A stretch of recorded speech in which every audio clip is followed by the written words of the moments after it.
Bismillahirrahmanirrahim. Assalamualaikum warahmatullahi wabarakatuh. Selamat pagi semuanya. Semoga hari ini kita semua selalu dalam keadaan sehat. Walaupun untuk hari ini kita belajar secara daring, yaitu belajar di rumah. Seperti biasa, Bu Yuli akan memberikan suatu materi yang ada di LKS. Kalian bisa mulai dibuka LKS-nya. LKS baru, tema 3, yang bukunya seperti ini.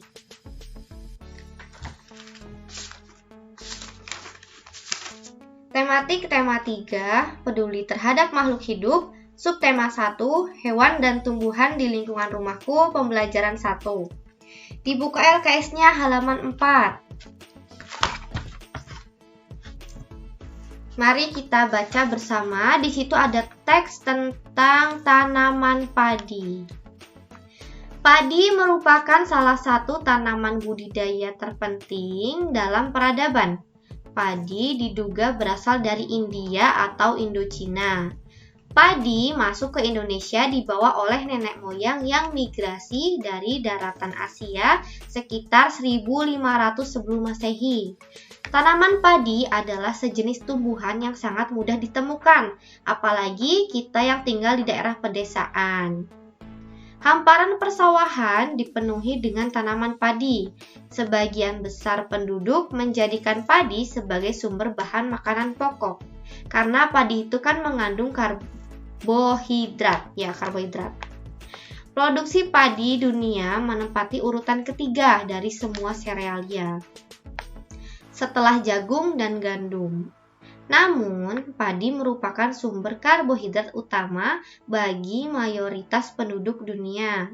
Tanaman padi memiliki jenis akar serabut. Bisa dilihat itu gambarnya. Di situ ada gambar padi, akarnya serabut. Nah, akar serabut itu seperti pada gambar. Batang tanaman padi seperti rumput yang memanjang dan kecil. Dilihat lagi tanamannya, gambarnya. Tanamannya itu, tanaman padi, batangnya seperti rumput memanjang dan kecil. Daun-daun tanaman padi menopang pada batang dalam keadaan saling menopang. Bentuk daun dari tanaman ini memanjang, cenderung ramping, berwarna hijau, berurat sejajar, dan ditutupi oleh bulu-bulu halus. Biji yang dihasilkan berbentuk lonjong. Biji yang dihasilkan itu berupa beras kalau sudah matang padinya, dengan ukuran antara 3 mm hingga 15 mm. Padi ialah tanaman yang dapat membuahi dirinya sendiri. Pembuahan terjadi ketika serbuk sari membuahi sel telur. Setelah dibuahi, hasil yang diperoleh ialah zigot. Zigot dan inti polar kemudian membelah diri. Zigot dan inti polar yang sudah membelah diri kemudian membentuk embrio dan endospermia. Endospermia inilah yang membentuk kandungan pati dalam bulir-bulir padi. Secara umum, tanaman padi dibedakan dalam 3 varietas atau 3 variasi. Ada hibrida, ada unggul, dan ada padi lokal. Perbedaannya ada di situ. Varietas padi hibrida atau varietas padi sekali tanam. Hasilnya akan maksimal bila sekali ditanam, namun keturunannya atau benihnya itu ditanam kembali, maka hasilnya akan berkurang. Jadi ketika sudah ditanam, kemudian sudah kita panen, itu bisa ditanam lagi, tetapi hasil tanaman yang kedua itu kualitasnya itu akan berkurang atau hasilnya berkurang. Kemudian yang kedua, varietas padi unggul bisa berkali-kali ditanam dengan perlakuan yang baik. Hasil dari panen varietas unggul bisa dijadikan benih kembali. Nah, kalau yang kedua ini unggul, berarti bisa berkali-kali walaupun kita sudah misalnya sudah panen, kemudian bisa ditanam kembali, itu hasilnya akan tetap bagus. Yang ketiga, varietas padi lokal adalah varietas padi yang sudah lama beradaptasi di daerah tertentu. Varietas padi lokal mempunyai karakteristik spesifik lokasi di daerah tersebut. Setiap varietas mempunyai keunggulan dan kelemahan. Demikian juga untuk varietas lokal tersebut. Contoh varietas lokal adalah varietas kebo, darmayu, dan pemuda idaman dari Indramayu, dan lain sebagainya. Itu dibuka LKS-nya halaman 5. Ayo memahami. Di situ ada teks masalah lingkungan hidup dan penyebabnya. Masalah lingkungan hidup dan penyebabnya itu ada 5. Yang pertama polusi, yang kedua penipisan sumber daya alam, yang ketiga pembuangan limbah, yang keempat kepunahan keanekaragaman hayati, dan yang kelima deforestasi atau penggundulan hutan. Yang pertama, polusi. Kita sudah sering sekali mendengar kata polusi, baik itu polusi udara, polusi air, dan polusi tanah.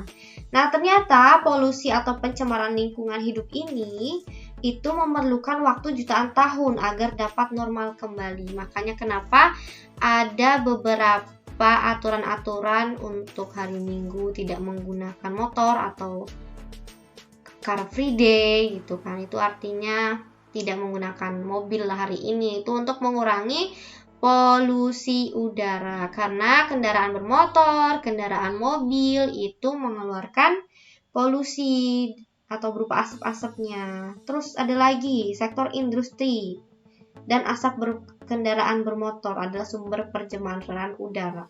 Bukan kendaraan bermotor dan mobil saja, ternyata sektor industri atau pabrik-pabrik itu kan biasanya ada cerobong asapnya.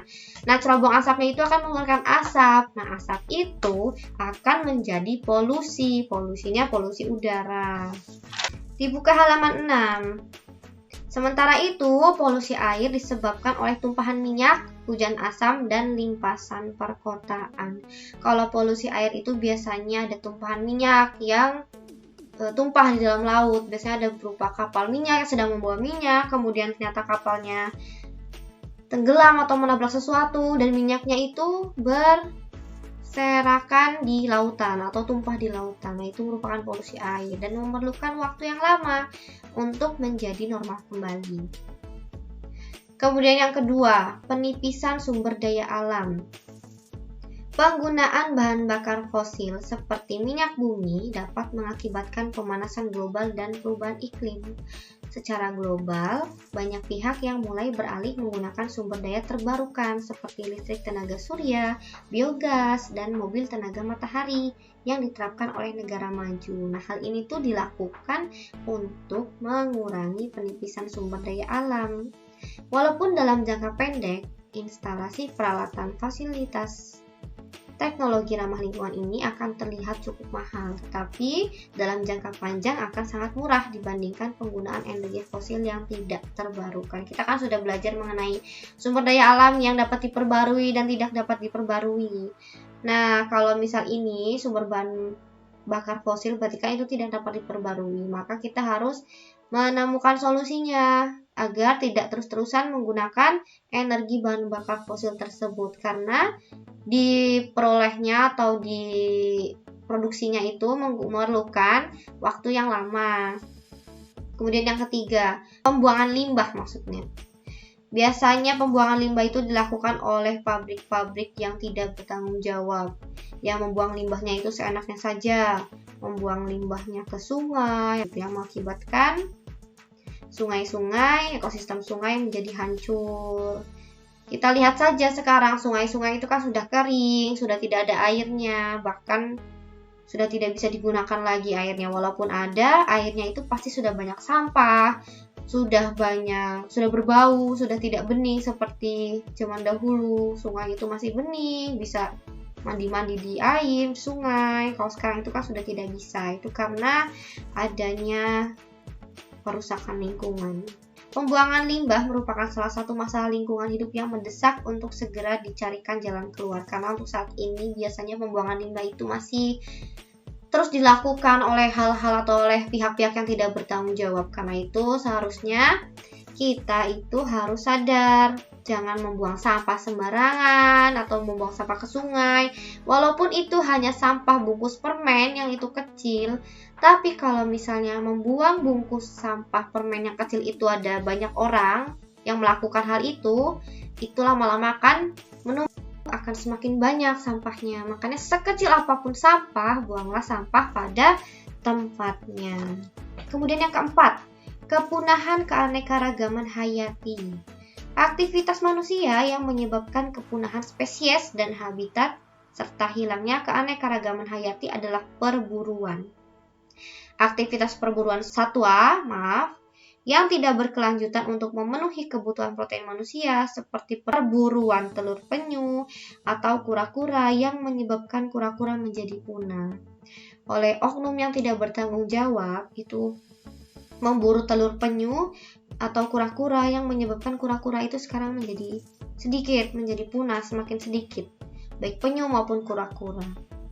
Kemudian ada lagi seperti rusa yang tanduknya bagus, bisa untuk hiasan. Nah, rusa-rusa itu kan diburu, dibunuh, maka kelamaan rusa-rusa tersebut bisa punah. Makanya kita tidak boleh memburu sembarangan. Punahnya spesies berarti punahnya sumber pemenuhan kebutuhan hidup manusia. Ekosistem yang menempuh waktu jutaan tahun untuk stabil dan mendukung kehidupan manusia kini berada dalam bahaya bila ada populasi spesies yang punah atau hilang.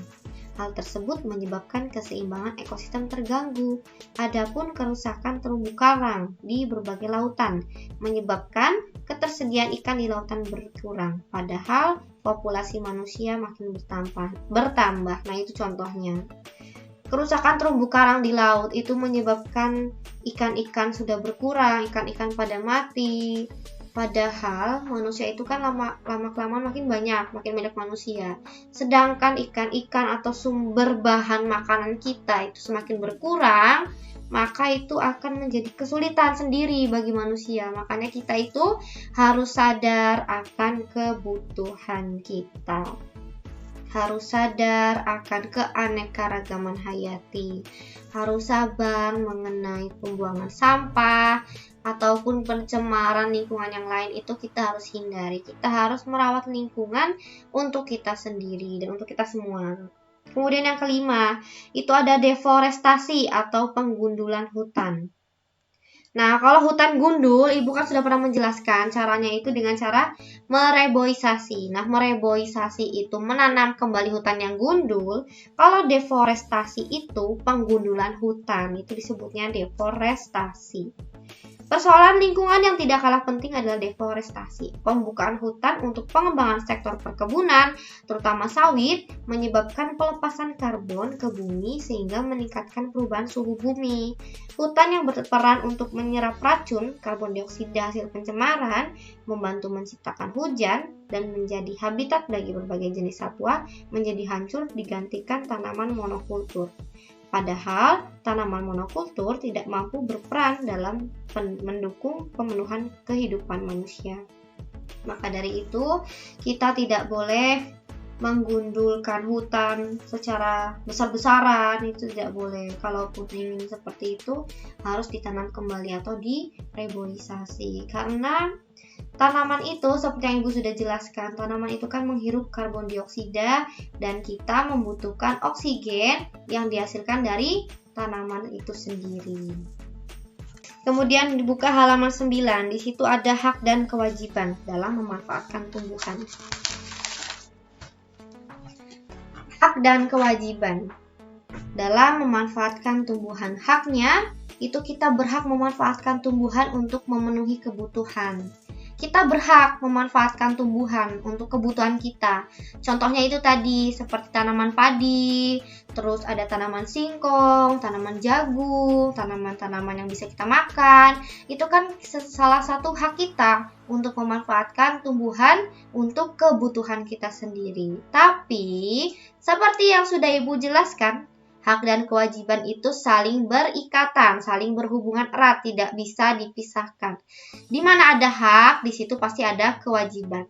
Hak kita itu memanfaatkan tumbuhan, sedangkan kewajiban kita itu memanfaatkan tumbuhan dengan baik. Salah satunya dengan cara tidak membuang-buang makanan atau tidak boros makanan. Sama seperti hak dan kewajiban kita dalam menghemat air, sama juga seperti ini, memanfaatkan tumbuhan. Kita kan berhak mendapatkan air, nah kewajiban kita itu harus menghemat air. Begitu juga dengan hak dan kewajiban dalam memanfaatkan tumbuhan. Kita berhak memanfaatkan tumbuhan, tapi kita juga wajib untuk menjaga tumbuhan atau tidak boros dalam memanfaatkan tumbuhan yang ada. Salah satunya itu dengan cara tidak membuang-buang makanan. Nah, kalian nih, siapa yang suka makan, nggak pernah habis, ngambil nasinya banyak tapi ternyata nggak dihabiskan nasinya. Nah, itu kebiasaan yang harus dihilangkan karena itu salah satu perilaku membuang-buang makanan. Padahal kan kita itu tidak boleh membuang-buang makanan karena kewajiban kita itu harus memanfaatkan tumbuhan dengan baik. Tumbuhan itu yang dimaksud itu seperti padi misalnya. Karena seperti yang kita ketahui, ternyata pembuatan beras itu tidak mudah atau tidak memerlukan waktu yang sedikit. Mulai dari sawah dibajak, itu memerlukan waktu 1 hari. Kemudian padi ditanam, itu sekitar 21-30 hari.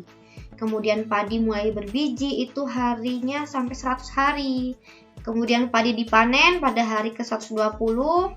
Lalu setelah dipanen, padi diambil dari sawah pada hari ke-122, kemudian padi dijemur dan digiling pada hari ke-130, barulah biji padi siap jadi beras dalam waktu 132 hari. Nah, kalian bayangkan, ternyata pembuatan beras itu memerlukan waktu sampai 132 hari. Tanaman padi bisa menghasilkan beras atau dari tanaman padi menjadi beras itu memerlukan waktu 132 hari. Barulah kita masak menjadi nasi. Makanya kenapa ibu bilang tadi kalian itu jangan membuang-buang makanan, terutama nasi. Nah, itu tadi mengenai hak dan kewajiban. Sekarang itu kita bahas kolase pada halaman 10. Kolase merupakan karya seni tempel pada permukaan gambar. Nah, kalian pasti pernah melakukan hal ini di kelas bawah. Menggambar, gambarnya itu masih kosong, kemudian kalian tempel-tempelkan gambar itu baik dengan biji-bijian seperti jagung, kacang kedelai, atau kacang hijau, atau bahkan menggunakan daun kering seperti yang digambar itu, gambar semut dari daun. Nah, itu adalah salah satu contoh dari kolase. Media tempat menempel misalnya kertas atau papan yang kemudian ditempelkan baik menggunakan kertas bekas, bunga-bunga kering, ranting, atau daun-daun kering. Hal-hal yang perlu diperhatikan dalam membuat kolase yang pertama itu, pilihlah bahan alam yang mudah diperoleh. Yang kedua, tentukan tema kolase yang akan dibuat. Yang ketiga, potonglah bahan sesuai kebutuhan. Kemudian tempelkan pada media dengan rapih. Nah, kalian itu harus mengisi bagian-bagian yang kosong pada gambar. Misalnya gambar kupu-kupu itu belum ditempelin biji-bijian.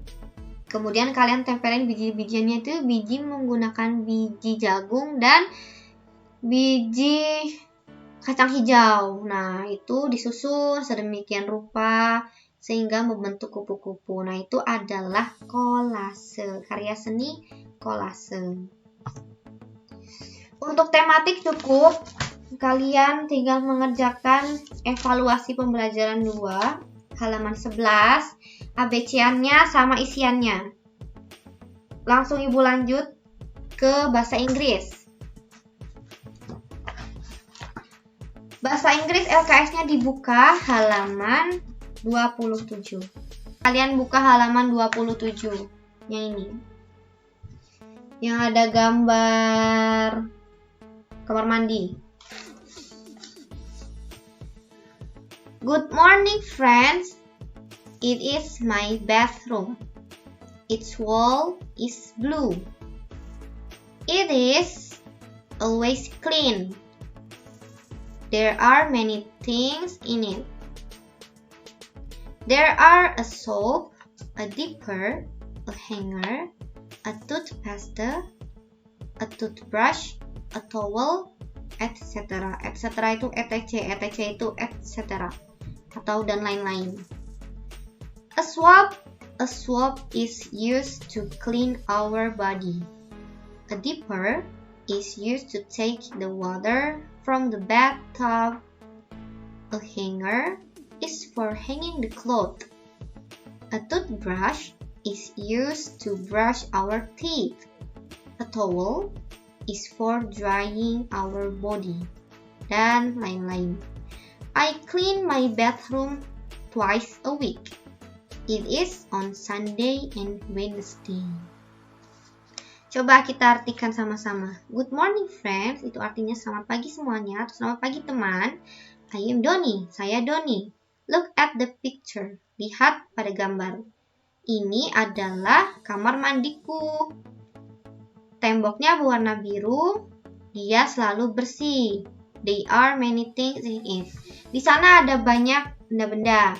Ada sabun, ada handuk, ada gayung, ada gantungan, ada pasta gigi, ada sikat gigi, dan lain-lain.